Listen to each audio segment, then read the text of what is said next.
नमस्कार. मी ऋषिकेश यशराव इंगळे, राहणार असई. तर आपण आज आलो या गावात. तर आपण आलेलो आहे आदर्श शेतकरी ज्ञानेश्वर दादा दळवी यांच्या प्लॉटवरती. तर ते आपल्या दुकानावर 7 दिवसापूर्वी आले. त्यांच्या प्लॉटची ग्रोथ वगैरे चांगली होत नव्हती.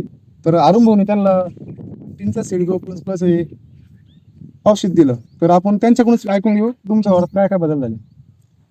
पहिले जे प्लॉट होता आपला छोटा होता, हा, हे सोडल्यावर पाच लगे अरुणदादांनी सांगितलं मला की तुम्ही फक्त रिझल्ट पहा. रिझल्ट बघा. हा, तर सोडलं तर 5 दिवसात खरोखर अशी रिझल्ट भेटली. तर मी प्रत्येक शेतकऱ्याला असं आवाहन करतो की प्रत्येकानं अनुभव घेऊन पहा नुसतं हे औषध. तर हे सोडल्यावर काय काय बदल होता झाडामध्ये. तर हे एकदम मस्त लगे तेज बाद झालं झाड, हा. वाढ बी झाली, एकदम भारी झालं.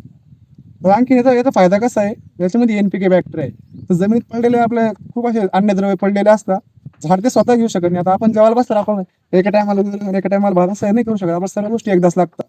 तर हे सोडल्यानंतर जे जे जमिनीत अवेलेबल घटक असतात, झाडाला जशी गरज आहे त्या प्रकारे ते मिळवून देण्याचं काम करतं. आणि सोबत याच्यामुळे बॅसिलस सबटिलस आणि सुडोमोनास असल्यामुळं झाडाचं मर वगैरे बी लागत नाही, झाडाच्या अपटेकची शब्द वाढती, फळांचा रंग वगैरे ते जे येते. तर मामा तुम्ही शेतकऱ्यांना बाकी काय सांगू इच्छिता?